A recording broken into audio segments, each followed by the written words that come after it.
ವೈಶಂಪಾಯನರು ಜನಮೇಜಯ ರಾಜನಿಗೆ ಪಿತೃದೇವತೆಗಳ ವಂಶಾವಳಿಯನ್ನು ಹೇಳ್ತಾ ಇದ್ದಾರೆ. ಪಿತೃದೇವತೆಗಳಲ್ಲಿ 7 ಗಣಗಳಿದೆ. ಮೊದಲನೇ ಗಣ ವೈರಾಜಗಣ.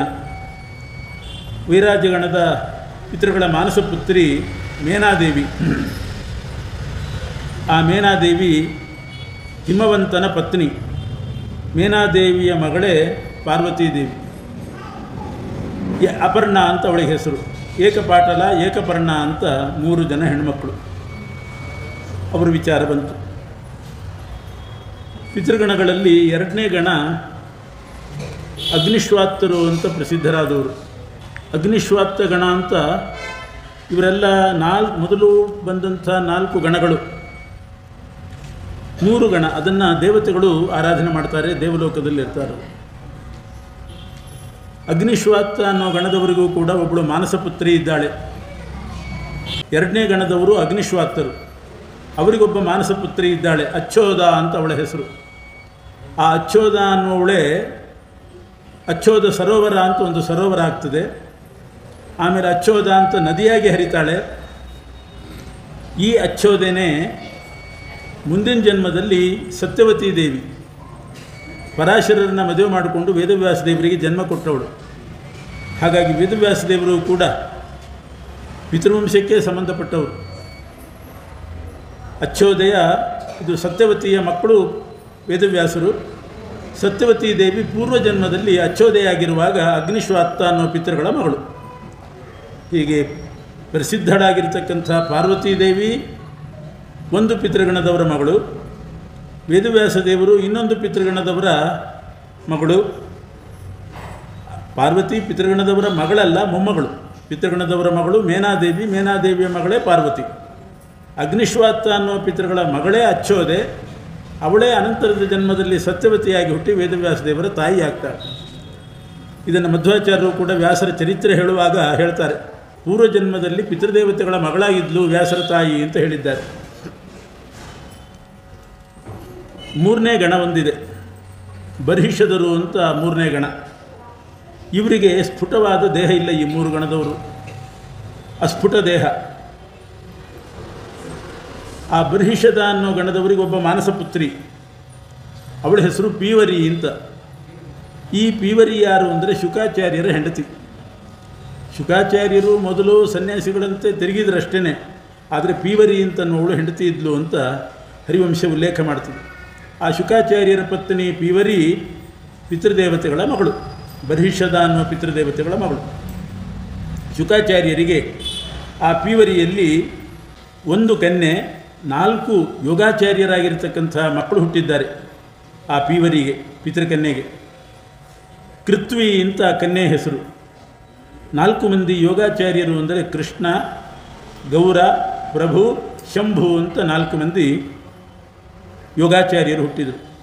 ಹೀಗಾಗಿ ಆ ಪೀವರಿ ಎನ್ನುವಂಥವಳೇನಿದ್ದಾಳೆ ಪಿತೃದೇವತೆಗಳ ಮಗಳು, ಬರ್ಹಿಷದರ ಮಗಳು, ಸ್ವಯಂ ಯೋಗಿನಿ, ಯೋಗಿಗಳಾದ ಶುಕಾಚಾರ್ಯರ ಹೆಂಡತಿ, ಯೋಗಾಚಾರ್ಯರ ಮಾತೆ, ಯೋಗಿನಿಯೂ ಆಗಿದ್ಲು, ಯೋಗಿಗಳಿಗೆ ತಾಯಿಯಾದಳು, ಯೋಗಿಗಳ ಪತ್ನಿಯೂ ಆಗಿದ್ದಾಳೆ. ಕೃತ್ವಿ ಅಂತನ್ನುವಳು ಒಬ್ಬಳು ಮಗಳಿದ್ಲು ಆ ಪೀವರಿಗೆ.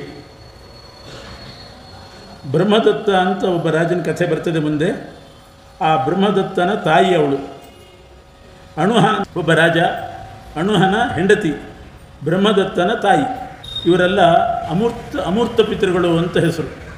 ಅಮೂರ್ತ ಪಿತೃಗಳು ಅಂದರೆ ಮೂರ್ತಿ ಅಂದರೆ ದೇಹ, ಎಲ್ರಿಗೂ ಕಾಣುವಂಥ ಸ್ಫುಟವಾದ ದೇಹ ಇರೋದಿಲ್ಲ, ಆದ್ದರಿಂದ ಅಮೂರ್ತರು. ಆದರೆ ದೇಹ ಇರ್ತದೆ, ಬಹಳ ಸೂಕ್ಷ್ಮ ದೇಹ.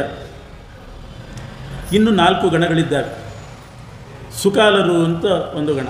ಬ್ರಾಹ್ಮಣರು ಶ್ರಾದ್ದ ಮಾಡುವಾಗ ಈ ಸುಕಾಲ ಅನ್ನೋ ಪಿತೃಗಣದವರನ್ನು ಆರಾಧನೆ ಮಾಡೋದು. ಆಂಗಿರಸ ಗಣ ಅಂತ ಇನ್ನೊಂದು ಗಣ ಇದೆ. ಕ್ಷತ್ರಿಯರು ಶ್ರಾದ್ದ ಮಾಡುವಾಗ ಆಂಗಿರಸ ಗಣದ ಪಿತೃಗಳನ್ನು ಪೂಜೆ ಮಾಡಬೇಕು. 3ನೇ ಗಣ ಸುಸ್ವಧ. ವೈಶ್ಯರು ತಾವು ಮಾಡುವ ಶ್ರಾದ್ದದಲ್ಲಿ ಸುಸ್ವಧರನ್ನು ಪೂಜಿಸ್ತಾರೆ. ಸೋಮಪ ಅಂತ ಮತ್ತೊಂದು ಗಣ. ಶೂದ್ರರಿಗೂ ಶ್ರಾದ್ದ ಇದೆ. ಶೂದ್ರರು ಮಾಡುವ ಶ್ರಾದ್ದದಲ್ಲಿ ಸೋಮಪ ಅನ್ನೋ ಪಿತೃದೇವತೆಗಳ ಪೂಜೆ. ಅಂತೂ ಶ್ರಾದ್ದ 4 ವರ್ಣಕ್ಕೂ ವಿಹಿತ, ಆದರೆ ಕ್ರಮ ವ್ಯತ್ಯಾಸ ಅಷ್ಟೇ. ಮತ್ತು ಪಿತೃದೇವತೆಗಳು ಬೇರೆ ಬೇರೆ. ಈಗ ಆ 4 ಪಿತೃಗಳ ವಂಶಾವಳಿಯನ್ನು ಹೇಳ್ತಾ ಇದ್ದಾರೆ. ಸುಕಾಲ ಅನ್ನೋ ಪಿತೃದೇವತೆಗಳು ಒಂದು ಮಾನಸಪುತ್ರಿಯನ್ನು ಪಡೆದರು. ಆ ಸುಕಾಲ ಪಿತೃಗಳ ಮಾನಸಪುತ್ರಿನೇ ಗೌ ಅಂತ ಅವಳ ಹೆಸರು. ಒಂದೇ ಅಕ್ಷರ ಗೌ. ಅವಳು ಯಾರು ಅಂದರೆ ಶುಕಾಚಾರ್ಯರ ಹೆಂಡತಿನೇ. ವಿವರಿನೂ ಶುಕಾಚಾರ್ಯರ ಹೆಂಡತಿ. ಸುಕಾಲ ಪಿತೃಗಳ ಮಗಳು ಗೌ, ಅವಳು ಶುಕಾಚಾರ್ಯರ ಹೆಂಡತಿ. ಶುಕಸ್ಯ ಮಹಿಷಿ ಪ್ರಿಯ. ಇನ್ನೊಂದು ಗಣ ಇದೆ, ಆಂಗಿರಸ ಗಣ ಅಂತ ಹೆಸರು. ಕ್ಷತ್ರಿಯರಿಂದ ಪೂಜ್ಯರವರು. ಆಂಗಿರಸ ಗಣದ ಪಿತೃಗಳಿಗೆ ಒಬ್ಬ ಮಾನಸಪುತ್ರಿ ಇದ್ದಾಳೆ, ಯಶೋಧ ಅಂತ ಅವಳ ಹೆಸರು. ಯಶೋಧ ಅಂದ ಕೂಡಲೇ ಎಲ್ರಿಗೂ ನೆನಪಾಗೋದು ಕೃಷ್ಣನ ತಾಯಿ. ಆದರೆ ಈ ಯಶೋಧ ಕೃಷ್ಣನ ತಾಯಿ ಅಲ್ಲ, ಪಿತೃದೇವತೆಗಳ ಮಗಳಾಕೆ. ಇವಳು ಯಾರು ಅಂದರೆ ವಿಶ್ವಮಹಾನ್ ಅಂತ ಒಬ್ಬ ರಾಜ ಇದ್ದ. ವಿಶ್ವಮಹಾನ್ ಅನ್ನೋ ರಾಜನ ಹೆಂಡತಿ, ವೃದ್ಧ ಶರ್ಮನ ಸೊಸೆ, ಸೂರ್ಯವಂಶದಲ್ಲಿ ಬಂದಂಥ ದಿಲೀಪನ ತಾಯಿ. ಅವನು ಕೃಷ್ಣನ ತಾಯಿ ಯಶೋದೆ ಬೇರೆ, ದಿಲೀಪನ ತಾಯಿ ಯಶೋದೆ ಬೇರೆ. ಇವಳು ಪಿತೃದೇವತೆಗಳ ಮಗಳು. ವೈಶ್ಯರು ಆರಾಧನೆ ಮಾಡ್ತಕ್ಕಂಥ ಪಿತೃದೇವತೆಗಳಿದ್ದಾರೆ. ಸುಸ್ವಧ ಅಂತ ಆ ಗಣದ ಹೆಸರು. ಸುಸ್ವಧ ಅನ್ನೋ ಪಿತೃದೇವತೆಗಳಿಗೆ ಒಬ್ಬ ಮಾನಸಪುತ್ರಿ ವಿರಜ ಅಂತ ಅವಳ ಹೆಸರು. ಆ ವಿರಜ ಯಾರು ಅಂತಂದರೆ ನಹುಷನ ಹೆಂಡತಿ, ಯಯಾತಿ ರಾಜನಿಗೆ ತಾಯಿ. ಅವಳ ಹೆಸರು ವಿರಜ ಅಂತ ಹೆಸರು. ಅವಳು ಪಿತೃದೇವತೆಗಳ ಮಗಳೇ. ಶೂದ್ರರು ಆರಾಧನೆ ಮಾಡ್ತಾರೆ. ಆ ಪಿತೃಗಣದ ಹೆಸರು ಸೋಮಪರು. ಅವರಿಗೂ ಒಬ್ಬ ಮಾನಸಪುತ್ರಿ ಇದ್ದಾಳೆ, ನರ್ಮದಾ ಅಂತ ಅವಳ ಹೆಸರು. ಅವಳು ಮುಂದೆ ನದಿಯಾಗಿ ಹರಿತಾಳೆ. ನರ್ಮದಾ ಅಂತ ಅವಳ ಹೆಸರು. ಪುರುಕುತ್ಸ ಅಂತ ಒಬ್ಬ ರಾಜ ಇದ್ದಾನೆ. ಆ ಪುರುಕುತ್ಸನ ಹೆಂಡತಿ ತ್ರಿಶದ್ದಶ್ಯುವಿಗೆ ತಾಯಿ. ಇವರು 4 ಮಂದಿ ಗಣದವರೇನಿದ್ದಾರೆ ಮನುಷ್ಯರಿಂದ ಆರಾಧ್ಯರು. ಬರ್ಹಿಷದರು ಅವರಾಯಿತು, ಸುಕಾಲರು, ಆಂಗಿರಸರು, ಸುಸ್ವಧರು, ಸೋಮಪರು. ಕ್ರಮವಾಗಿ ಬ್ರಾಹ್ಮಣ, ಕ್ಷತ್ರಿಯ, ವೈಶ್ಯ, ಶೂದ್ರರಿಂದ ಆರಾಧ್ಯರು. ಅವರಿಗೆಲ್ಲ ಹುಟ್ಟಿದ್ದು ಮಾನಸಪುತ್ರಿ. ಅವರೆಲ್ಲರೂ ಕೂಡ ಇತಿಹಾಸದಲ್ಲಿ ಬಂದಂಥವರೇ. ದಿಲೀಪನ ತಾಯಿ ಯಶೋದೆ, ನಹುಷನ ಹೆಂಡತಿ, ಯಯಾತಿಯ ತಾಯಿ, ಶುಕಾಚಾರ್ಯ ಹೆಂಡತಿ, ಇವರೆಲ್ಲರೂ ಕೂಡ ಪಾರ್ವತಿ. ಎಲ್ಲ ಪಿತೃದೇವತೆಗಳ ಹೆಣ್ಣು ಮಕ್ಕಳೇನಿದ್ದಾರೆ 7 ಗಣದವರ ಹೆಣ್ಣು ಮಕ್ಕಳು ಅವರೆಲ್ಲ ಪ್ರಸಿದ್ಧರೇ. ಇದೇ ಪಿತೃದೇವತೆಗಳನ್ನು ಶ್ರಾದ್ದದಲ್ಲಿ ಆರಾಧನೆ ಮಾಡೋದು. ಇವರು ಬ್ರಹ್ಮದೇವರ ಮೊಮ್ಮಕ್ಕಳು. ಪಿತೃದೇವತೆಗಳು ಅಂತ ಅವರಿಗೆ ಬಿರುದು ಬಂತು, ಹೆಸರು ಬಂತು.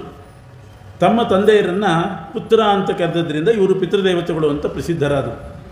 ಅವರಿಗೆ ಬ್ರಹ್ಮದೇವರು ವರ ಕೊಟ್ಟಂತೆ ಮನುಷ್ಯರು ಮಾಡುವ ಶ್ರಾದ್ದವನ್ನು ನೋಡಿ, ಕುಲ, ಗೋತ್ರ, ನಾಮ ಉಚ್ಚಾರಣೆ ಮಾಡೋದನ್ನು ನೋಡಿ ಆ ಪಿತೃದೇವತೆಗಳು ಅವರು ಎಲ್ಲೇ ಹುಟ್ಟಿರಲಿ ಅವರಿಗೆ ಆಹಾರವನ್ನು ಮುಟ್ಟಿಸ್ತಾರೆ. ಆ ಶಕ್ತಿ ಅವರಿಗೆ ಬ್ರಹ್ಮದೇವರು ಕೊಟ್ಟಿದ್ದಾರೆ ತಮ್ಮ ಮೊಮ್ಮಕ್ಕಳಿಗೆ. ಆ ಪಿತೃದೇವತೆಗಳ ಆರಾಧನೆ ಮಾಡಿದರೆ ಅವರು ಹೋಗಿ ನಮ್ಮ ಪಿತೃಗಳಿಗೆ ಆಹಾರ ಮುಟ್ಟಿಸ್ತಾರೆ. ಅವರಿಗೆ ಆರಾಧನೆ ಮಾಡೋದು ಅಂದರೆ ಹೇಗೆ? ಸರ್ವೇಷಾಂ ರಾಜತಂ ಪಾತ್ರಂ ಅಥವಾ ರಜತಾನ್ವಿತಂ. ಪಿತೃದೇವತೆಗಳಿಗೆ ರಜತದಿಂದ ಆರಾಧನೆ, ಊಟ ಹಾಕೋದಿದ್ದೇ ಇದೆ. ಅದರ ಜೊತೆಗೆ ರಜತ ಪಾತ್ರ ಅವರಿಗೆ ಬಹಳ ಇಷ್ಟವಾದದ್ದು. ಪಿತೃದೇವತೆಗಳ ಪ್ರೀತ್ಯರ್ಥವಾಗಿ ರಜತ.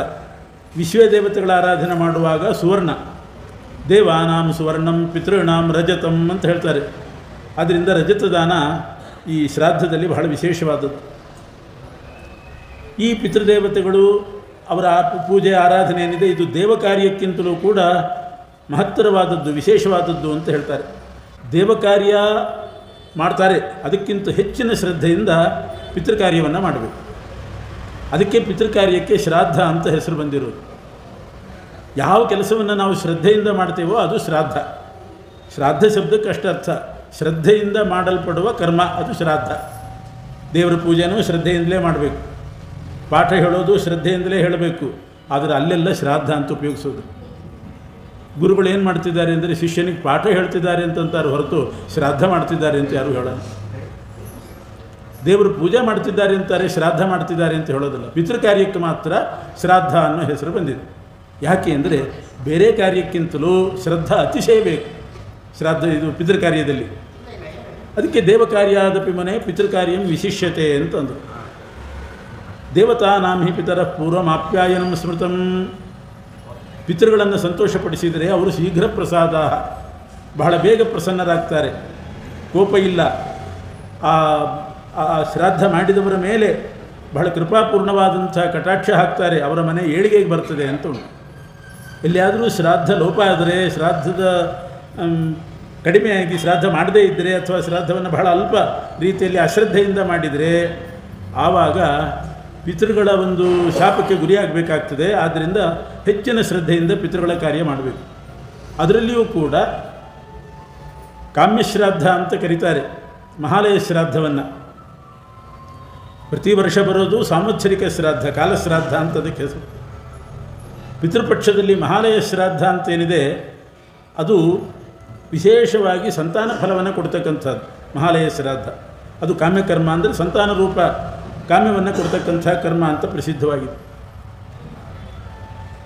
ಇಷ್ಟು ಪಿತೃದೇವತೆಗಳ ವಂಶ ಮತ್ತು ಆ ಪಿತೃದೇವತೆಗಳು ಯಾರು ಅನ್ನೋ ಪರಿಚಯವನ್ನು ವೈಶಂಪಾಯನರು ಮಾಡಿದರು. ಅನಂತರ ಈ ಶ್ರಾದ್ದದ ಮಹಿಮೆ ಏನು, ಶ್ರಾದ್ದ ಮಾಡೋದರಿಂದ ಅವರಿಗಾಗುವ ಲಾಭ ಏನು ಅನ್ನೋದನ್ನು ತಿಳಿಸ್ತಾರೆ. ಪೂರ್ವದಲ್ಲಿ ಒಮ್ಮೆ ಕೌಶಿಕ ಅಂತ ಒಬ್ಬ ಬ್ರಾಹ್ಮಣರಿದ್ದರು. ಕೌಶಿಕ ಶತುದಾಯಾದಾಹ, ಅವರ ಮಕ್ಕಳು 7 ಜನ ಇದ್ದರು. ಅವರು ಗಾರ್ಗ್ಯಾಚಾರ್ಯರಲ್ಲಿ ಅಧ್ಯಯನ ಮಾಡ್ತಾಯಿದ್ದರು. 7 ಜನ ಮಕ್ಕಳು, ಅಣ್ಣ ತಮ್ಮಂದರು, 7 ಮಂದಿ ಅಣ್ಣ ತಮ್ಮಂದರು ಗಾರ್ಗ್ಯಾಚಾರ್ಯರ ಶಿಷ್ಯರು, ಕೌಶಿಕರ ಮಕ್ಕಳು. ಅಲ್ಲಿ ಗಾರ್ಗ್ಯಾಚಾರ್ಯರು ಆ 7 ಮಂದಿ ಮಕ್ಕಳ ಶಿಷ್ಯರಿಗೆ ದನ ಮೇಯಿಸೋ ಕೆಲಸ ಕೊಟ್ಟಿದ್ದರಂತೆ. ಗುರು ಶುಶ್ರೂಷೆಯ ವಿದ್ಯೆ ಅಂತ ಗುರುಕುಲಕ್ಕೆ ಹೋದಾಗ ಮೊದಲು ಗುರು ಸೇವೆ ಮಾಡಬೇಕು, ಆಮೇಲೆ ಅವರು ವಿದ್ಯೆ ಅನುಗ್ರಹ ಮಾಡ್ತಾರೆ. ಈ ಕೌಶಿಕರ ಮಕ್ಕಳಿಗೆ ಗಾರ್ಗ್ಯಾಚಾರ್ಯರು ಕೊಟ್ಟಂಥ ಕೆಲಸ ದನ ಮೇಯಿಸ್ಕೊಂಡು ಬನ್ನಿ ಅಂತ. ಇವರು 7 ಮಂದಿ ಹಸುಗಳನ್ನು ಕರ್ಕೊಂಡು ಕಾಡಿಗೆ ಹೋಗಿ ದನ ಮೇಯಿಸ್ಕೊಂಡು ಬರ್ತಿದ್ರು.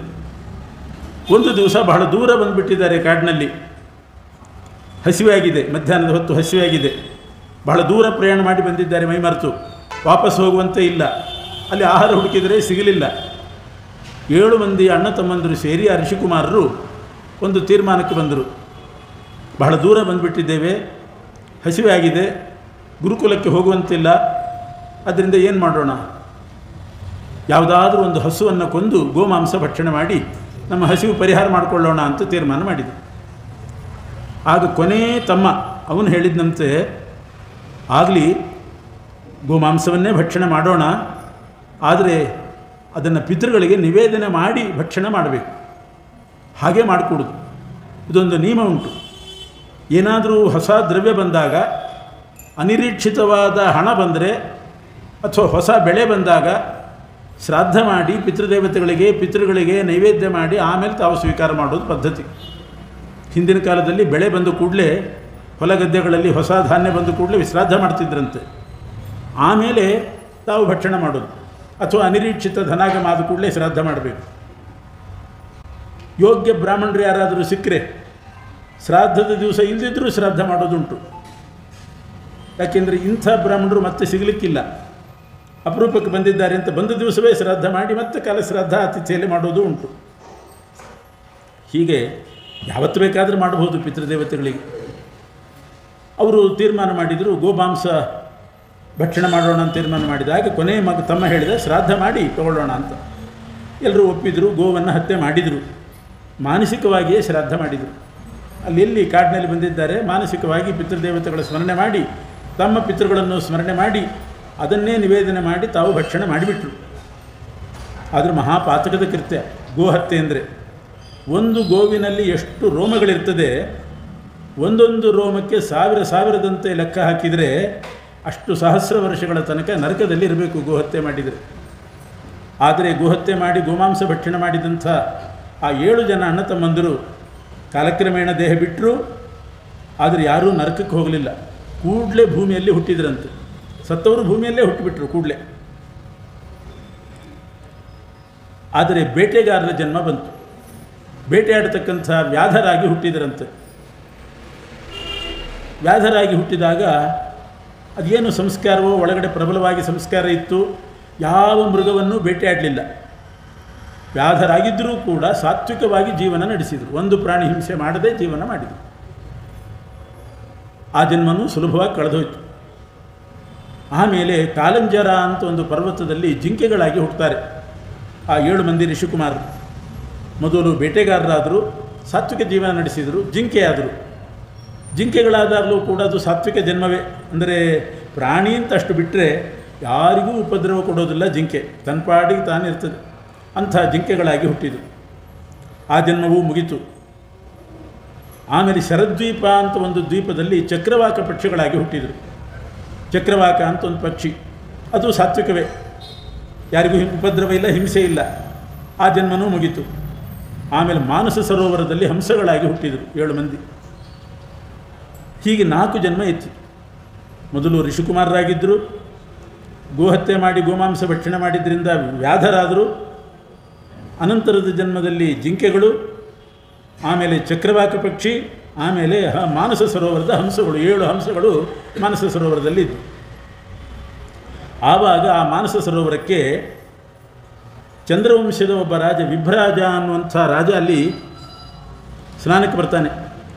ವಿಭ್ರಾಜ ರಾಜ ಬಂದಾಗ ಅವನ ವೈಭವ, ರಥ, ಛತ್ರ, ಚಾಮರ, ಪ್ರಜೆಗಳು ದೊಡ್ಡ ಗುಂಪನ್ನೇ ಕರ್ಕೊಂಡು ವೈಭವದಿಂದ ರಾಜ ಬಂದ.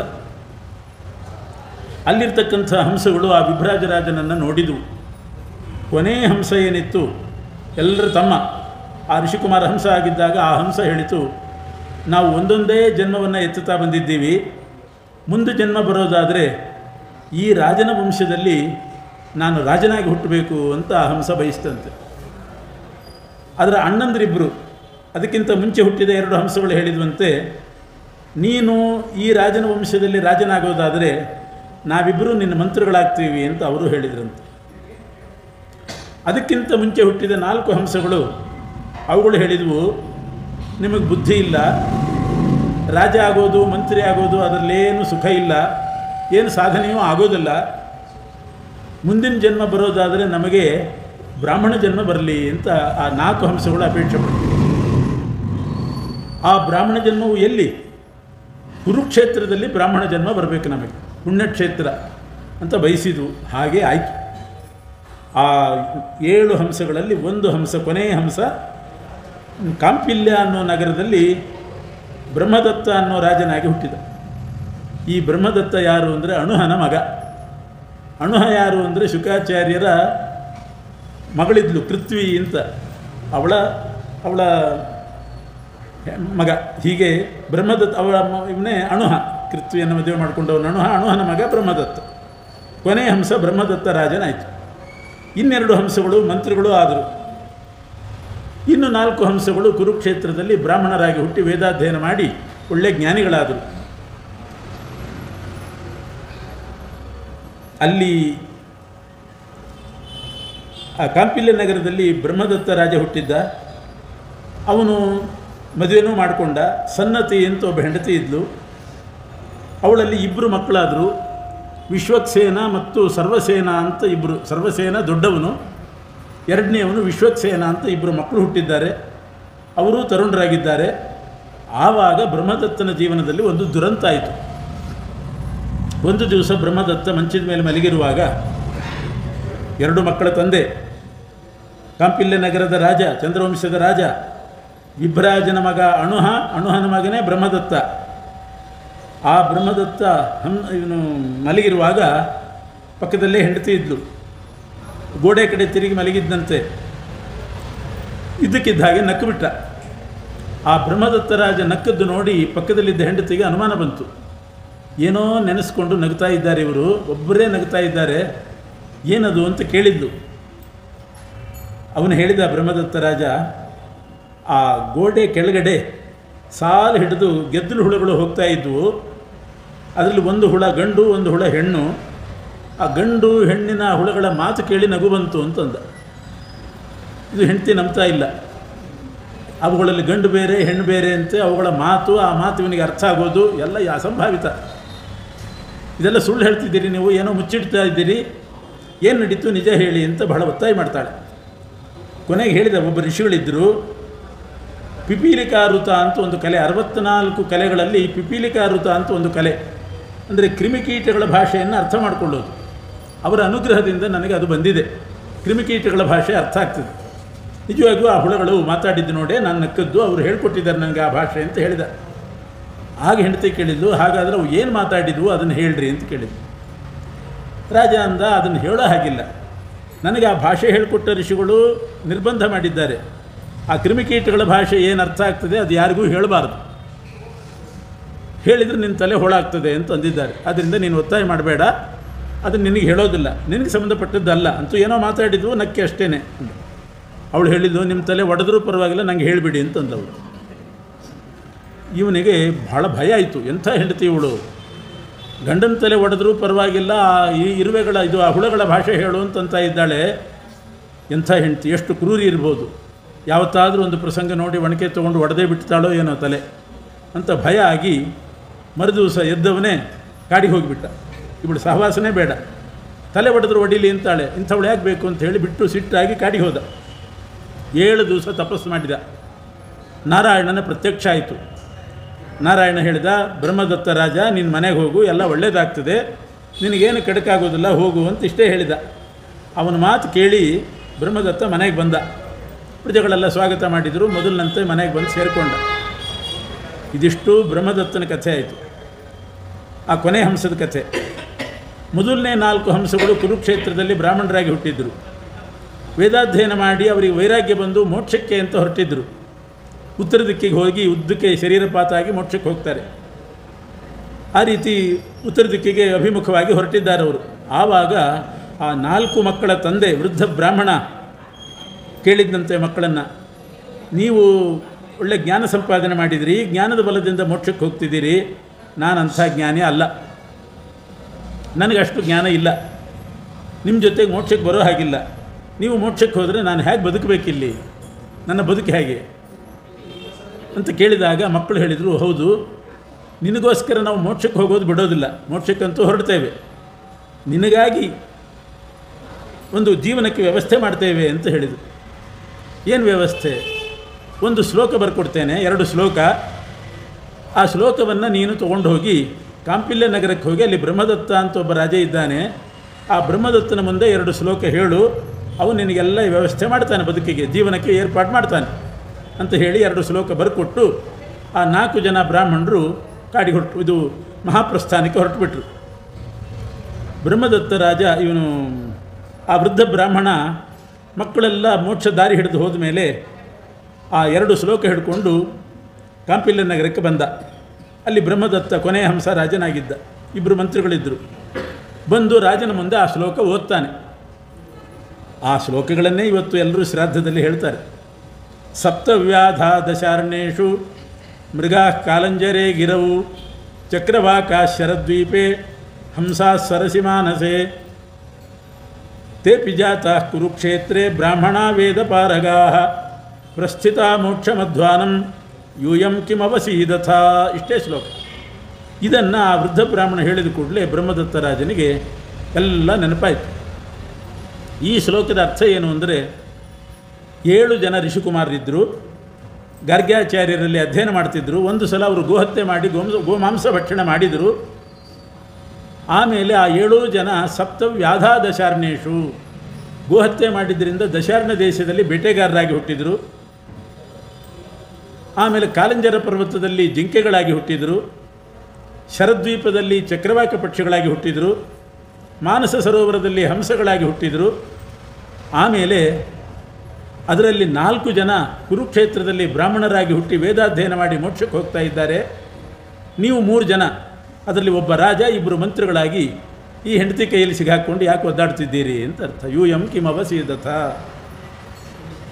ಅಂದರೆ ಅವಳು ನಿನ್ನ ತಲೆ ಒಡೆದ್ರೂ ಪರವಾಗಿಲ್ಲ, ಇರುವೆಗಳ ಭಾಷೆ ಹೇಳು ಅಂತಂದಲ್ಲ, ಇಂಥವಳ ಕೈಯಲ್ಲಿ ಯಾಕೆ ಸಿಗಾಕೊಂಡು ಒದ್ದಾಡ್ತಿದ್ದೀರಿ, ಎಷ್ಟು ಭಯ, ಎಷ್ಟು ಭಯದ ವಾತಾವರಣ. ಇದನ್ನು ಕೇಳಿದ ಕೂಡಲೇ ಅವನಿಗೆಲ್ಲ ನೆನಪು ಬಂತು, ಹಿಂದಿನ ಜನ್ಮದ್ದೆಲ್ಲ ನೆನಪು ಬಂತು. ಆಗ ಬ್ರಹ್ಮದತ್ತ ರಾಜ ನಿರ್ವಿಣ್ಣನಾದ, ವೈರಾಗ್ಯ ಬಂತು. ನಮ್ಮ ಅಣ್ಣಂದಿರ ಮಾರ್ಗ ಹಿಡಿದು ನಾನು ಬ್ರಾಹ್ಮಣನಾಗಿ ಹುಟ್ಟಿ ವೇದಾಧ್ಯಯನ ಮಾಡಿ ಮೋಕ್ಷಕ್ಕೆ ಹೋಗೋದು ಬಿಟ್ಟು ರಾಜನಾಗಬೇಕು ಅಂತ ಬಯಸಿ ರಾಜನಾದೆ. ಅವರಿಬ್ಬರು ಅಂದ್ಕೊಂಡ್ರು ನಾವು ಸುಮ್ಮನೆ ಮಂತ್ರಿಗಳಾಗಿ ಬಿಟ್ವಿ ಅಂತ ಅಂದ್ಕೊಂಡ್ರು. ಆಮೇಲೆ ರಾಜನಿಗೆ ವೈರಾಗ್ಯ ಬಂತು. ಹೆಂಡತಿನ ಕರೆದ, ಹೇಳಿದ ಹೆಂಡತಿಗೆ, ಅವತ್ತು ನಾನು ನಿನ್ನ ಮಾತಿಗೆ ಸಿಟ್ಟಾಗಿ ಕಾಡಿಗೆ ಹೋಗಿದ್ದೆ, ಒಳ್ಳೆಯದಾಗ್ತದೆ ಅಂತ ದೇವರು ಕಳಿಸಿದ, ವಾಪಸ್ ಬಂದೆ, ಇವತ್ತು ಒಳ್ಳೆಯದಾಯಿತು. ಆ 2 ಶ್ಲೋಕ ನನ್ನ ಕಿವಿಗೆ ಬಿತ್ತು. ಆ ಶ್ಲೋಕ ಕೇಳಿ ನನಗೆ ಪೂರ್ವಜನ್ಮದ ಸ್ಮರಣೆ ಬಂದಿದೆ. ನಾವು 7 ಜನ ಇದ್ವಿ, 4 ಜನ ನಮ್ಮ ಅಣ್ಣಂದರು ಮೋಕ್ಷಕ್ಕೆ ಹೋಗ್ತಾ ಇದ್ದಾರೆ, ನಾವು 3 ಜನ ಮಾತ್ರ ಇಲ್ಲಿ ರಾಜ ಮಂತ್ರಿಗಳಾಗಿ ಸಿಗಾಕೊಂಡಿದ್ದೀವಿ. ನೀನು ಅವತ್ತು ತಲೆ ಹೊಡೆದರೂ ಪರವಾಗಿಲ್ಲ ಅಂತ ಹೇಳಿದ್ರಿಂದಲೇ ಸಿಟ್ಟಾಗಿ ನಾನು ಕಾಡಿಗೆ ಹೋದೆ. ಅವತ್ತು ಸಿಟ್ಟಾಗಿ ಹೋಗಿದ್ದೆ. ನಾರಾಯಣ ಒಳ್ಳೇದಾಗ್ತದೆ ಹೋಗು ಅಂತ ವಾಪಸ್ ಕಳಿಸಿದ. ಇದೇ ಒಳ್ಳೇದಾಯಿತು. ಆ ವೃದ್ಧ ಬ್ರಾಹ್ಮಣ ಬಂದು ಶ್ಲೋಕ ಹೇಳಿದ, ಈಗ ವೈರಾಗ್ಯ ಬಂತು, ಪುನಃ ಈಗ ಮತ್ತೆ ಕಾಡಿಗೆ ಹೋಗ್ತಿದ್ದೀನಿ, ಮೋಕ್ಷಕ್ಕೆ ಹೋಗ್ತಾ ಇದ್ದೀನಿ ಅಂತ ಹೆಂಡತಿಗೆ ಸಮಾಧಾನ ಮಾಡಿ ಅವಳ ಅನುಮತಿ ಪಡೆದು ಹೋಗ್ತಾ ಇದ್ದಾನೆ. ಆಗ ಹೆಂಡತಿ ಹೇಳಿದ್ದು, ನಿಮಗೆ ಇಷ್ಟು ಒಳ್ಳೇದಾಗಲಿ ಅಂತಲೇ ಅವತ್ತು ನಾನು ನಿಮಗೆ ತಲೆ ಹೊಡೆದ್ರೂ ಪರವಾಗಿಲ್ಲ ಅಂತ ಹೇಳಿದ್ದು ಒಂದು.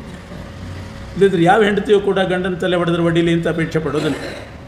ನಾನು ಆ ಮಾತು ಹೇಳಿದ್ದು ಯಾಕೆ, ನಿಮಗೆ ಸಿಟ್ಟು ಬರಬೇಕು, ಕಾಡಿಗೆ ಹೋಗಬೇಕು, ತಪಸ್ಸು ಮಾಡಿದ್ರಿ, ನಾರಾಯಣ ಒಳ್ಳೇದಾಗ್ತದೆ ಅಂತಂದ. ಆ 2 ಶ್ಲೋಕ ಕಿವಿಗೆ ಬಿತ್ತು, ನಿಮ್ಮ ಪೂರ್ವಜನ್ಮದ ಸ್ಮರಣೆ ಬಂತು, ವೈರಾಗ್ಯ ಬಂತು, ಕಾಡಿಗೆ ಹೋಗ್ತಾ ಇದ್ದೀರಿ, ಮೋಕ್ಷಕ್ಕೆ ಹೋಗ್ತಾ ಇದ್ದೀರಿ. ಇಷ್ಟೆಲ್ಲ ಆಗಲಿ ಅಂತಲೇ ನಾನು ನಿಮಗೆ ಆ ಮಾತಾಡಿದ್ದು. ಯಾಕೆಂದರೆ ನೀವು ಯಾರು ಅಂತ ನನಗೆ ಚೆನ್ನಾಗಿ ಗೊತ್ತಿತ್ತು. ನಿಮ್ಮ ಅಣ್ಣಂದರೆಲ್ಲ ಮೋಕ್ಷಕ್ಕೆ ಹೋಗ್ತಿದ್ದಾರೆ, ನೀವಿನ್ನೂ ಸಂಸಾರದಲ್ಲೇ ಇದ್ದೀರಿ ಅನ್ನೋದು ಗೊತ್ತಿತ್ತು ನನಗೆ. ನಿಮಗೆ ಸಿಟ್ಟು ಬಂದು ವೈರಾಗ್ಯನೂ ಬರಲಿ ಅಂತ ಹೇಳಿ ನಾನು ಆ ಮಾತಾಡಿದೆ ಅಂತಾಳೆ. ಆಗ ಬ್ರಹ್ಮದತ್ತನಿಗೆ ಆಶ್ಚರ್ಯ ಆಯಿತು. ಹಾಗಾದರೆ ನೀನು ಯಾರು? ನನ್ನನ್ನು ಮೋಕ್ಷಕ್ಕೆ ಕಳಿಸ್ಬೇಕು, ನಮ್ಮ ಅಣ್ಣಂದ್ರ ಜೊತೆಗೆ ನಾನು ಮೋಕ್ಷಕ್ಕೆ ಹೋಗಬೇಕು ಅಂತ ನಿನಗೇನಷ್ಟು ನನ್ನ ಬಗ್ಗೆ ಆದರ ಕಳಕಳಿ, ನೀನು ಯಾಕೆ ನನ್ನ ಮೋಕ್ಷಕ್ಕೋಸ್ಕರವಾಗಿ ಅಂಥ ಮಾತಾಡಿದಿ ಅಂತ ಕೇಳಿದಾಗ ಆ ಹೆಂಡತಿ ಹೇಳ್ತಾಳೆ, ನಾನು ಯಾರು ಗೊತ್ತಾ ಅಂದು. ನೀನು ಸನ್ನತಿ ನನ್ನ ಹೆಸರು. ನಾನು ಯಾರು ಅಂತಂದರೆ, ನೀವು ಮೊದಲನೇ ಋಷಿಕುಮಾರರಾಗಿದ್ದಾಗ ಹಸಿವೆ ಆಯಿತು ಅಂತ ಯಾವ ಹಸುವನ್ನು ಕೊಂದು ಗೋಮಾಂಸ ಭಕ್ಷಣೆ ಮಾಡಿದ್ರಿ, ಆ ಹಸುವೇ ನಾನು ಅಂದ್ಲವಳು. ಇವನಿಗೆ ಇನ್ನೂ ಆಶ್ಚರ್ಯ ಆಯಿತು. ನಾವು ಋಷಿಕುಮಾರರಾಗಿದ್ದಾಗ ಗೋಹತ್ಯೆ ಮಾಡಿ ಗೋಮಾಂಸ ಭಕ್ಷಣೆ ಮಾಡಿದ್ವಿ, ನೀನು ನಮ್ಮ ಮೇಲೆ ಸೇಡು ತೀರಿಸ್ಕೋಬೇಕಾಗಿತ್ತು. ಅದು ಬಿಟ್ಟು ನಿನ್ನನ್ನು ಹತ್ಯೆ ಮಾಡಿದ ನಮ್ಮನ್ನು ಮೋಕ್ಷಕ್ಕೆ ಕಳಿಸ್ಬೇಕು ಅಂತ ಆದರ ತೋರಿಸಿ ಇಷ್ಟೆಲ್ಲ ಕಳಕಳಿ ವಹಿಸಿದೆಯಲ್ಲ, ಏನು ಆಶ್ಚರ್ಯ ಅಂತ ಕೇಳಿದರೆ, ಹೌದು ನೀವು ನನ್ನನ್ನು ಕೊಂದ್ರಿ, ಗೋಮಾಂಸ ಭಕ್ಷಣೆ ಮಾಡಿದಿರಿ. ಆದರೂ ಗೋಮಾಂಸ ಭಕ್ಷಣೆ ಮಾಡುವಾಗ ಮಾನಸಿಕವಾಗಿ ನಿಮ್ಮ ಪಿತೃಗಳನ್ನು ಸ್ಮರಣೆ ಮಾಡಿದಿರಿ, ಮಾನಸಿಕವಾಗಿ ಶ್ರಾದ್ದ ಮಾಡಿದಿರಿ, ಪಿತೃಗಳನ್ನು ಸ್ಮರಣೆ ಮಾಡಿದಿರಿ, ಆಮೇಲೆ ಗೋಮಾಂಸ ಭಕ್ಷಣೆ ಮಾಡಿದ್ದು. ಆ ಪಿತೃಗಳ ಪ್ರೇರಣೆಯಂತಲೇ ನಾನು ನಿಮ್ಮ ಹೆಂಡತಿಯಾಗಿ ಹುಟ್ಟಿದ್ದೀನಿ, ನಿಮ್ಮನ್ನು ಮೋಕ್ಷಕ್ಕೆ ಕಳಿಸ್ತಾ ಇದ್ದೇನೆ ಅಂತ. ಇದು ಶ್ರಾದ್ದದ ಮಹಿಮೆ. ಕೇವಲ ಒಂದು ಗೋವನ್ನು ಕೊಂದು ಗೋಮಾಂಸ ಭಕ್ಷಣೆ ಮಾಡುವಾಗ ಪಿತೃಗಳ ಸ್ಮರಣೆ ಮಾಡಿದ್ದರಿಂದಲೇ ಇಷ್ಟು ಲಾಭ ಆಯಿತು ಅವರಿಗೆ. ಇನ್ನು ವಿಧಿಪೂರ್ವಕವಾಗಿ ಶ್ರದ್ಧೆಯಿಂದ ಮನೆಯಲ್ಲಿ ಮಾಡಿದರೆ ಎಷ್ಟು ಸಂತೋಷ ಆಗಲಿಕ್ಕಿಲ್ಲ. ಪಿತೃಗಳಿಗೆ ಏನೇನು ಯಾರ್ಯಾರಿಗೆ ಏನೇನು ಪ್ರೇರಣೆ ಮಾಡಿ ಎಷ್ಟು ಶ್ರೇಯಸ್ಸುಂಟು ಮಾಡ್ತಾರೋ ಅರ್ಥ ಆಗೋದು. ಅಷ್ಟು ಶ್ರೇಯಸ್ಸನ್ನು ಕೊಡ್ತಕ್ಕಂಥವರು ಪಿತೃದೇವತೆಗಳು. ಕೇವಲ ಸ್ಮರಣೆ ಮಾತ್ರ ಮಾಡಿದ್ದರಿಂದ ಈ ಮಕ್ಕಳಿಗೆಲ್ಲ ಆ ಗೋವನ್ನೇ ಪ್ರೇರಣೆ ಮಾಡಿ ಆ ಗೋವನ್ನೇ ಜೊತೆ ಕಳಿಸಿ ಉದ್ಧಾರ ಮಾಡಿದರು ಪಿತೃದೇವತೆಗಳು. ಆಮೇಲೆ ಬ್ರಹ್ಮದತ್ತನಿಗೆ ಇಷ್ಟೆಲ್ಲ ಹೆಂಡತಿ ಹೇಳಿದ ಮೇಲೆ ಅವನು ನಿಜವಾಗಿಯೂ ವೈರಾಗ್ಯ ಬಂತು. ಅವನು ಕಾಡಿಗೆ ಹೋಗುವಾಗ ವಿಶ್ವಕ್ಸೇನ ಅಂತ 2ನೇ ಮಗ, ಅವನಿಗೆ ಪಟ್ಟಾಭಿಷೇಕ ಮಾಡಿ ಅವನಿಗೆ ರಾಜ್ಯವನ್ನು ಒಪ್ಪಿಸಿ ತಾನು ಹೋಗ್ತಾನೆ. ಇಷ್ಟು ಕಥೆ ಹೇಳಿದಾಗ ಜನಮೇಜಯ ಕೇಳ್ತಾನೆ, ಹಿರಿಯ ಮಗ ಯಾರು? ಸರ್ವಸೇನ. 2ನೇ ಮಗ ವಿಶ್ವಕ್ಸೇನ. ಹಿರಿಯ ಮಗನಾದಂಥ ಸರ್ವಸೇನನಿಗೆ ರಾಜ್ಯ ಕೊಡಬೇಕಾಗಿತ್ತು. ಅದು ಬಿಟ್ಟು ವಿಶ್ವಕ್ಸೇನನಿಗೆ ಪಟ್ಟಾಭಿಷೇಕ ಮಾಡಿ ಹೋದದ್ದು ಯಾಕೆ? ಆ ವಿಶ್ವಕ್ಸೇನ ಅಂದರೆ ಯಾರು? ಅದಕ್ಕೆ ಹೇಳ್ತಾರೆ, ವಿಶ್ವಕ್ಸೇನ ಯಾರು ಅಂದರೆ ಇವರು ಈ ಋಷಿಕುಮಾರರು ಮಾನಸ ಸರೋವರದಲ್ಲಿ ಹಂಸಗಳಾಗಿ ಹುಟ್ಟಿದಾಗ ಅಲ್ಲಿ ಒಬ್ಬ ರಾಜ ಬಂದಿದ್ದ, ಚಂದ್ರವಂಶದ ರಾಜ ವಿಭ್ರಾಜ ಅಂತ ಒಬ್ಬ ರಾಜ ಬಂದಿದ್ದ. ಆ ವಿಭ್ರಾಜನ ವೈಭವ ನೋಡೇ ಆ ಹಂಸಗಳಿಗೆ ತಲೆ ಕೆಟ್ಟದ್ದು, ನಾವು ಕ್ಷತ್ರಿಯರಾಗಿ ಹುಟ್ಟಬೇಕು ಅಂತ. ಆ ವಿಭ್ರಾಜರಾಜನೇ ಈ ಹಂಸದ ಮಗನಾಗಿ ವಿಶ್ವಕ್ಸೇನಾಗಿ ಹುಟ್ಟಿದ್ದ, ಬ್ರಹ್ಮದತ್ತನ ಮಗನಾಗಿ. ಯಾಕೆಂದರೆ ಆ ಹಂಸ ಯೋಚನೆ ಮಾಡಿತು, ಇವನ ವಂಶದಲ್ಲಿ ನಾನು ರಾಜನಾಗಬೇಕು ಅಂತ. ಆದ್ದರಿಂದ ಆ ಹಂಸ ಬ್ರಹ್ಮದತ್ತ ರಾಜನಾಯಿತು. ವಿಶ್ವಕ್ಸೇನ ಹಂಸಗಳನ್ನು ನೋಡಿ ಅಂದ್ಕೊಂಡಿದ್ದ, ನಾವು ಮುಂದಿನ ಜನ್ಮದಲ್ಲಿ ಈ ಹಂಸಗಳ ಪೈಕಿ ಒಬ್ಬರ ಮಗನಾಗಬೇಕು ಅಂತ ಅವನು ಅಂದ್ಕೊಂಡಿದ್ದ. ಇದು ನೋಡಿ, ಹೀಗೆ ಈ ರಾಜ ಹಂಸ ಅಂದ್ಕೊಂಡದ್ದು ಈ ರಾಜವಂಶದಲ್ಲಿ ಹುಟ್ಟಬೇಕು ಅಂತ, ರಾಜ ಅಂದ್ಕೊಂಡ ಹಂಸನ ವಂಶದಲ್ಲಿ ಹುಟ್ಟಬೇಕು ಅಂತ. ಆ ಹಂಸನೇ ಬ್ರಹ್ಮದತ್ತ ಆದ, ಬ್ರಹ್ಮದತ್ತನ ಮಗನೇ ವಿಶ್ವಕ್ಸೇನ, ಅವನೇ ವಿಭ್ರಾಜ ರಾಜ. ಆ ವಿಭ್ರಾಜನ ಅವತಾರನೇ ವಿಶ್ವಕ್ಸೇನ. ಅವನಿಗೆ ರಾಜ್ಯ ದೊರೀಬೇಕಾಗಿತ್ತು. ಆದರೆ ದೈವವಶಾತ್ ಅವನು ಒಂದು ಸಂದರ್ಭದಲ್ಲಿ ಕುರುಡಾಗಿಬಿಟ್ಟ. ಕುರುಡನಾದ್ದರಿಂದ ಅವನಿಗೆ ರಾಜ್ಯವನ್ನು ಪರಿಪಾಲನೆ ಮಾಡಲಿಕ್ಕೆ ಆಗೋದಿಲ್ಲ ಅಂಥೇಳಿ 2ನೇ ಮಗನಾದ ಇವನು ಸರ್ವಸೇನ ಕುರುಡನಾದ, ವಿಶ್ವಕ್ಸೇನನಿಗೇ ರಾಜ್ಯವನ್ನು ಕೊಟ್ಟು ಬ್ರಹ್ಮದತ್ತ ಕಾಡಿಗೆ ಹೋಗ್ತಾನೆ. ಯಾಕೆ ಕುರುಡಾದ ಸರ್ವಸೇನ? ಅದರ ಚರಿತ್ರೆ ಬಹಳ ರೋಚಕ. ಬ್ರಹ್ಮದತ್ತ ಅಂತ ರಾಜ ಕಾಂಪಿಲ್ಯ ನಗರದಲ್ಲಿದ್ದಾಗ ಅವನ ಅರಮನೆಯಲ್ಲಿ ಒಂದು ಗುಬ್ಬಚ್ಚಿ ಇತ್ತಂತೆ, ಪೂಜನೀಯ ಅಂತ. ಆ ಗುಬ್ಬಚ್ಚಿ ಹೆಸರು ಒಂದು ಹೆಣ್ಣು ಗುಬ್ಬಚ್ಚಿ. ಅದಕ್ಕೂ ಈ ಬ್ರಹ್ಮದತ್ತ ರಾಜನಿಗೂ ಬಹಳ ಸ್ನೇಹ, ಪಕ್ಷಿ ಜೊತೆಗೆ ಸ್ನೇಹ ಇತ್ತು. ಆ ಪೂಜನೀಯ ಪಕ್ಷಿ ಗುಬ್ಬಚ್ಚಿ ಮನುಷ್ಯವಾಣಿಯಂತೆ ಮಾತಾಡ್ತಿತ್ತಂತೆ. ಅಂಥ ವಿಚಿತ್ರ ಪಕ್ಷಿ. ಬ್ರಹ್ಮದತ್ತನಿಗೂ ಆ ಹೆಣ್ಣು ಗುಬ್ಬಚ್ಚಿಗೂ ಬಹಳ ಸ್ನೇಹ. ದಿನ ಆ ಪಕ್ಷಿ ಬೆಳಗ್ಗೆ ಹಾರಿ ಹೋಗಿ ಒಂದಿನ ಸಮುದ್ರ ತೀರಕ್ಕೆ ಹೋಗೋದು, ಸಾಯಂಕಾಲ ಬರೋದು, ರಾಜನಿಗೆಲ್ಲ ವೃತ್ತ ಅಂತ ಹೇಳ್ತಿತ್ತಂತೆ. ಇವತ್ತೇನೇನು ನಡೀತು. ಒಂದಿನ ನಗರಕ್ಕೆ ಹೋಗೋದು, ಇನ್ನೊಂದಿನ ಹಳ್ಳಿಗಳಿಗೆ ಹೋಗೋದು, ನದಿಗೆ ಹೋಗೋದು, ಬೆಟ್ಟಕ್ಕೆ ಹೋಗೋದು, ಸಾಯಂಕಾಲಕ್ಕೆ ಮನೆಗೆ ಬಂದು ರಾಜನಿಗೆಲ್ಲ ವಾರ್ತೆ ಹೇಳಬೇಕು. ಇಂಥ ಪಕ್ಷಿ ಅದು. ಕಾಲಕ್ರಮೇಣ ಇವನು ಬ್ರಹ್ಮದತ್ತನ ಹೆಂಡತಿ ಗರ್ಭಿಣಿ ಆದಳು. ಆ ಹೆಣ್ಣು ಪಕ್ಷಿಯೂ ಗರ್ಭಿಣಿ ಆಯಿತು. ಬ್ರಹ್ಮದತ್ತನಿಗೆ ಸರ್ವಸೇನ ಅನ್ನೋ ಮಗ ಹುಟ್ಟಿದ, ಒಂದು ಗಂಡು ಮಗು. ಆ ಹೆಣ್ಣು ಗುಬ್ಬಚ್ಚಿಗೂ ಒಂದು ಮರಿ ಹುಟ್ಟಿತಂತೆ. ಆಮೇಲೆ ಆ ಗುಬ್ಬಚ್ಚಿ ಬೆಳಿಗ್ಗೆ ಹಾರಿ ಹೋಗಿ ಸಾಯಂಕಾಲ ಬರುವಾಗ 2 ಹಣ್ಣು ತರ್ತಿತ್ತಂತೆ. ಕೊಕ್ಕಿನಲ್ಲಿ ಹಿಡ್ಕೊಂಡು 2 ಹಣ್ಣು ತರ್ತಿತ್ತಂತೆ.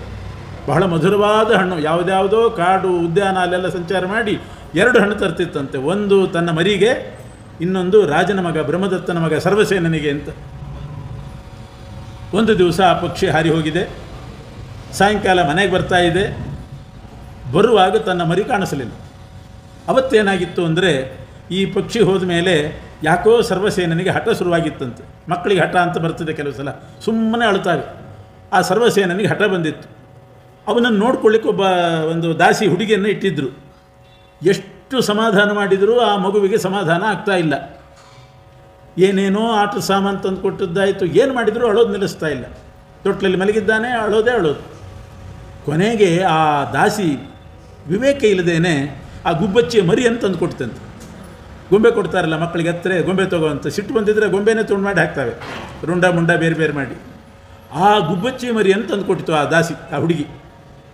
ಸಿಟ್ಟಿನ ಭರದಲ್ಲಿ ಹಠ ಬಂದಿತ್ತು. ಆ ಮಗು ಆ ಗುಬ್ಬಚ್ಚಿ ಮರಿಯನ್ನೇ ಸಿಟ್ಟಿನಲ್ಲಿ ತುಂಡು ಮಾಡಿ ರುಂಡ ಮುಂಡ ಬೇರೆ ಮಾಡಿ ಎಸ್ಬಿಡ್ತು. ಸಾಯಂಕಾಲದ ಹೊತ್ತಿಗೆ ಆ ಪಕ್ಷಿ ಬರುವಾಗ ತನ್ನ ಮರಿ ಇಲ್ಲ. ದಿನ ಬರುವಾಗ ಆ ಮರಿ ಬಾಗಿಲಲ್ಲಿ ಕಾಯ್ತಿತ್ತಂತೆ. ಗುಬ್ಬಚ್ಚಿ ಮರಿ ಇಷ್ಟೊತ್ತಿಗೆ ಸರಿಯಾಗಿ ನಮ್ಮ ತಾಯಿ ಬರ್ತಾಳೆ, ಹಣ್ಣು ತಂದಿರ್ತಾಳೆ ಅಂತ ಕಾಯೋದು ಬಾಗಿಲಲ್ಲಿ. ಅಷ್ಟು ಜ್ಞಾನ ಇರ್ತದೆ ಅವುಗಳಿಗೆ. ಆದರೆ ಅವತ್ತಿನ ದಿವಸ ಸಾಯಂಕಾಲ ಬರುವಾಗ ಸ್ಮಶಾನದ ವಾತಾವರಣ, ಆ ಗುಬ್ಬಚ್ಚಿ ಮರಿ ಇಲ್ಲ. ಚೂಚಿ ಕೂಚಿ ಅಂತ ಅದು ಹಾಗೆ ಬರೀತಾರೆ ವ್ಯಾಸರು. ಚೂಚಿ ಕೂಚೀತಿ ವಾಶಂತಂ, ಚೂಚಿ ಕೂಚಿ ಅಂತ ಶಬ್ದ ಮಾಡಿಕೊಂಡು ಬಾಗಿಲಲ್ಲಿ ಇರ್ತಿತ್ತಂತೆ ಕಾಯ್ತಾ.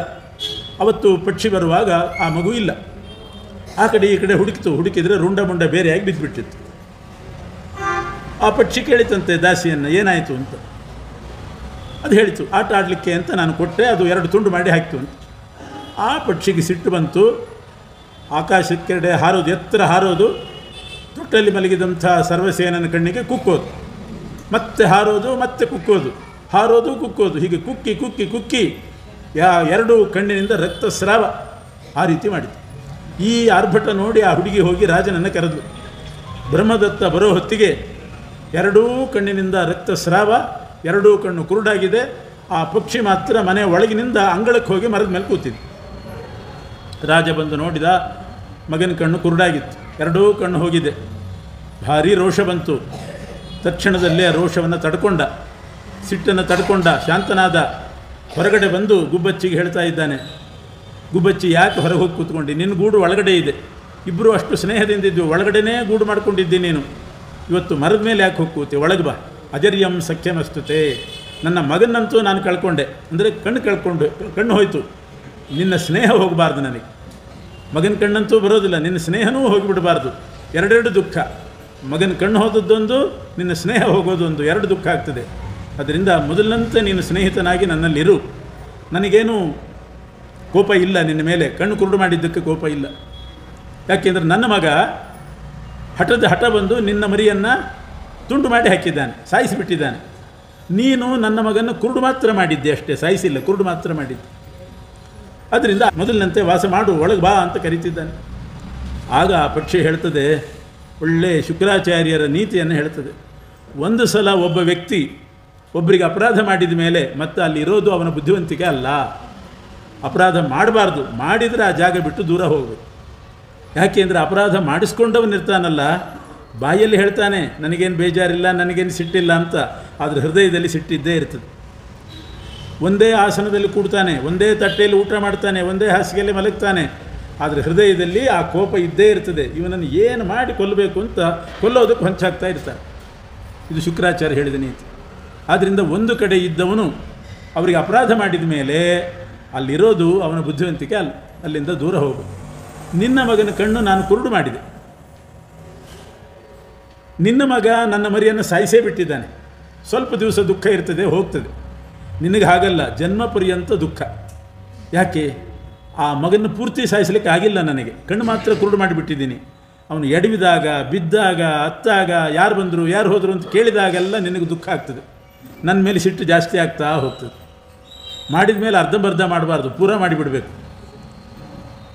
ನನ್ನ ಮರಿಯನ್ನು ನಿನ್ನ ಮಗ ಕೊಂದೇ ಬಿಟ್ಟ. ಸ್ವಲ್ಪ ದಿವಸ ದುಃಖ ಇರ್ತದೆ, ಮರೆತು ಹೋಗ್ತದೆ. ನಿನಗೆ ಮರೆಯೋ ಪ್ರಸಂಗ ಇಲ್ಲ. ಕಣ್ಣು ಕುರುಡಾದ್ರಿಂದ ಮಗಂದು ನಿನ್ನ ಜೀವ ಇರೋ ತನಕ, ಅವನ ಜೀವ ಇರೋ ತನಕ ನಿನಗೆ ಆ ಕುರುಡು ಮಗಂದು ದುಃಖ ತಪ್ಪಿದ್ದಲ್ಲ. ಆವಾಗೆಲ್ಲ ನನ್ನ ಮೇಲೆ ಸಿಟ್ಟು ಬರ್ತಾ ಹೋಗ್ತದೆ. ನಾನು ವಾಸ ಮಾಡೋದು ಧರ್ಮ ಅಲ್ಲ. ಇದೆಲ್ಲ ಶುಕ್ರಾಚಾರ್ಯರ ನೀತಿ. ಬೇಕಾದಷ್ಟು ನಿದರ್ಶನಗಳಿದೆ ಪುರಾಣದಲ್ಲಿ. ಇಂದ್ರ ನಮುಚಿ ಅಂತ ಒಬ್ಬ ಅಸುರ, ಅವನು ಋಷಿಗಳನ್ನು ಮಧ್ಯಸ್ಥಿಕೆ ಮಾಡಿಕೊಂಡು ಇಂದ್ರನ ಜೊತೆಗೆ ರಾಜಿ ಮಾಡಿಕೊಂಡ. ಇಂದ್ರ ಅವರು ಕೈ ಹಿಡಿದು ರಾಜಿ ಮಾಡಿಕೊಂಡು ಬಿಟ್ಟು ಋಷಿಗಳ ಮಧ್ಯದಲ್ಲಿ. ಋಷಿಗಳಿಗೆ ಮಾತು ಕೊಟ್ಟ ಇಂದ್ರ, ಇನ್ಮೇಲೆ ನಾನು ನಮುಚಿ ಜೊತೆಗೆ ಸ್ನೇಹದಿಂದ ಇರ್ತೀನಿ, ದ್ರೋಹ ಮಾಡಲ್ಲ ಅಂತ ಮಾತು ಕೊಟ್ಟ. ಇಬ್ಬರು ಸ್ನೇಹಿತರಾದರು. ಒಂದಿನ ಸಮುದ್ರ ತೀರದಲ್ಲಿ ಹೋಗುವಾಗ ಇಂದ್ರ ಅವನು ಮಾಡಿದ ದ್ರೋಹವನ್ನು ಮನಸ್ಸಿನಲ್ಲಿಟ್ಟುಕೊಂಡು ಏನೋ ಆ ವಿನೋದ ಮಾಡೋಣ, ಆಟ ಆಡೋಣ ಅಂತ ನೆಪ ಮಾಡಿಕೊಂಡು ಆ ಸಮುದ್ರದ ನೊರೆಯಲ್ಲಿ ವಜ್ರಾಯುಧ ತುರುಕಿ, ವಜ್ರಾಯುಧ ಇಟ್ಟು ಅದರ ಮೇಲೆಲ್ಲ ನೊರೆ ಮುಚ್ಚಿ ಒಬ್ಬರ ಮೈ ಮೇಲೆ ಒಬ್ಬರು ನೊರೆ ಎಸೆಯೋದು ಅಂತ ಒಂದು ಆಟ ಆಡಿ ವಜ್ರಾಯುಧವನ್ನೇ ಹಾಕಿ ಸಾಯಿಸಿಬಿಟ್ಟ. ಹೇಗಿರ್ತದೆ ಸಿಟ್ಟು ಅನ್ನೋದಕ್ಕೆ ನಮುಚಿ ಸತ್ತದ್ದೇ ಸಾಕ್ಷಿ. ಹಾಗೆ ಇಂಥ ನಿದರ್ಶನಗಳು ಬೇಕಾದಷ್ಟಿದೆ. ಇದನ್ನೆಲ್ಲ ಆ ಪಕ್ಷಿನೇ ಹೇಳ್ತಾ ಇದೆ. ಆದ್ದರಿಂದ ನಾನು ನಿನ್ನ ಮನೆಯಲ್ಲಿರೋದು ಸರಿಯಲ್ಲ, ಇದು ಕೂಡುದು ಹೀಗೆ, ಇದು ಧರ್ಮ ಅಲ್ಲ ಅಂತ ಹೇಳಿ ಇನ್ನೊಬ್ಬ ಪುಲೋಮ ಅವನದು ನಿದರ್ಶನ ಹೇಳಿದೆ. ಪುಲೋಮ ಅವನಿಗೂ ಇಂದ್ರನ ಭಯ. ಇಂದ್ರ ಅಸುರದ ದೈತ್ಯರ ಶತ್ರು, ಎಲ್ಲಿ ಕೊಲ್ತಾನೋ ಅನ್ನೋ ಭಯ. ಅದಕ್ಕೆ ಪುಲೋಮ ಏನು ಮಾಡಿದ, ತನ್ನ ಮಗಳನ್ನು ಶಚೀದೇವಿಯನ್ನು ಇಂದ್ರನಿಗೆ ಕೊಟ್ಟು ಮದುವೆ ಮಾಡಿದ. ಶಚೀದೇವಿ ಇಂದ್ರನ ಹೆಂಡತಿ, ಪುಲೋಮ ಅನ್ನೋ ದೈತ್ಯನ ಮಗಳನ್ನು ಕೊಟ್ಟು ಮದುವೆ ಮಾಡಿ ಬಾಂಧವ್ಯ ಬೆಳೆಸಿದ. ನಾನು ಬಚಾವಾಗ್ತೀನಿ ಅಂತ. ಇಂದ್ರ ಶಚಿಯನ್ನು ಮದುವೆ ಮಾಡಿಕೊಂಡ, ಪುಲೋಮನ್ನು ಕೊಂದು. ಅವನಿಗೆ ಶಚಿ ಬೇಕು, ಪುಲೋಮನ್ನು ಹಿಡ್ಕೊಂಡು ಮಾಡೋದೇನು, ಕೊಂದು ಹಾಕಿಬಿಟ್ಟು. ಅದರಿಂದ ಹೇಳಿ ಮನಸ್ಸು ಬಾಯಿಯಿಂದ ಒಳ್ಳೆ ಮಾತಾಡ್ತಾರೆ, ಲುಬ್ಧಕರಿದ್ದ ಹಾಗೆ. ಬೇಟೆಗಾರರು ಬಾಯಿಂದ ಒಳ್ಳೆ ಸಂಗೀತ, ಹೃದಯದಲ್ಲಿ ಮಾತ್ರ ಜಿಂಕೆಯನ್ನು ಕೊಲ್ಲಬೇಕು ಅನ್ನೋ ಭಾವನೆ. ಆ ಬಾಯಿಯಲ್ಲಿ ಮಧುರವಾದ ಹಾಡು ಹಾಡಿದಾಗ ಜಿಂಕೆಗಳೆಲ್ಲ ಮನಸ್ಸೋತು ಬರ್ತಾವಂತೆ, ಬಂದು ಕೂಡಲೇ ಬಾಣ ಬಿಟ್ಟುಬಿಡ್ತಾರೆ, ಜಿಂಕೆ ಸಾಯ್ತು. ಆ ರೀತಿ ರಾಜರಿರ್ತಾರೆ. ಆದ್ದರಿಂದ ಕುದೇಶಂಚ ಕುರಾಜಾನಂ ಕುಪುತ್ರಂಚ ಕುಸೌಹೃದಂ. ಕೆಟ್ಟ ಮಗ ಅವನ ಜೊತೆಗಿದ್ದು ಉಪಯೋಗ ಇಲ್ಲ. ಯಾಕೆ? ಪಿಂಡ ಪ್ರದಾನ ಮಾಡ್ಯಾನು, ಶ್ರಾದ್ದ ಮಾಡ್ಯಾನು ಅನ್ನೋ ನಿರೀಕ್ಷೆನೇ ಇರೋದಿಲ್ಲ ಕೆಟ್ಟ ಮಕ್ಕಳಲ್ಲಿ. ರಾಜರು ಕೆಟ್ಟವರಾಗಿದ್ದರೆ ಅವರೇನು ಆಶ್ವಾಸನೆ ಕೊಡ್ತಾರೆ ಅದರ ಮೇಲೆ ಭರವಸೆ ಇಲ್ಲ. ಹೆಂಡತಿ ಕೆಟ್ಟವಳಾದರೆ ಸುಖ ಇಲ್ಲ. ದೇಶ ಕೆಟ್ಟದಾಗಿದ್ದರೆ ಬದುಕಿಲ್ಲ. ದೇಶ ಕೆಟ್ಟದು ಅಂದರೆ ಪ್ರವಾಹ ಬರೋದು, ಇಂಥದ್ದೇನಾದರೂ ಇದ್ದರೆ ಅಲ್ಲಿ ಬದುಕು ದುರ್ಭರ. ಇಂಥದ್ದನ್ನೆಲ್ಲ ಬಿಡಬೇಕು ಅಂತ ಇರೋದು. ನೀನು ನನ್ನನ್ನು ಒಳಗೆ ಕರೀತಾ ಇದ್ದಿ, ಕೆಟ್ಟ ರಾಜ ನೀನು. ನಿನ್ನ ಮಗ ನನ್ನ ಮರಿಯನ್ನು ಕೊಂದು ಹಾಕಿದ್ದಾನೆ, ನಾನು ನಿನ್ನ ಮಗನನ್ನು ಕುರುಡು ಮಾಡಿದ್ದೀನಿ. ಎಷ್ಟಿದ್ರೂ ನಿನಗೆ ಸಿಟ್ಟು ಹೋಗೋದಿಲ್ಲ, ಇದ್ದೇ ಇರ್ತದೆ. ಅದರಿಂದ ಇದನ್ನೆಲ್ಲ ಶುಕ್ರಾಚಾರ್ಯರ ನೀತಿ ಅನುಸಂಧಾನ ಮಾಡಿದಾಗ ನಾನಿಲ್ಲಿರೋದು ಧರ್ಮ ಅಲ್ಲ ಅಂತ ಅನ್ನಿಸ್ತದೆ. ನಾನು ಹೋಗ್ತೇನೆ ಅಂತ ಪಕ್ಷಿ ಹಾರಿ ಹೋಯಿತು. ಈ ಪ್ರಸಂಗದಿಂದ ಆ ಸರ್ವಸೇನ ಕುರುಡಾದ್ದರಿಂದ ವಿಶ್ವಕ್ಸೇನನಿಗೆ ಪಟ್ಟಾಭಿಷೇಕ ಮಾಡಿ ಬ್ರಹ್ಮದತ್ತ ಕಾಡಿಗೆ ಹೋದ ಅಂತ ಪಿತೃಕಲ್ಪವನ್ನು ಇಲ್ಲಿಗೆ ಮುಗಿಸಿದ್ದಾರೆ. ಇನ್ನು ಮುಂದೆ ಈ ಪಿತೃಕಲ್ಪ ಯಾಕೆ ಬಂತು? ಶ್ರಾದ್ದ ದೇವ ಅನ್ನೋ ಹೆಸರು ವೈವಸ್ವತ ಮನುವಿಗೆ. ಆದ್ದರಿಂದ ಶ್ರಾದ್ದದ ವಿಚಾರ ಇದೆಲ್ಲ ಬಂತು.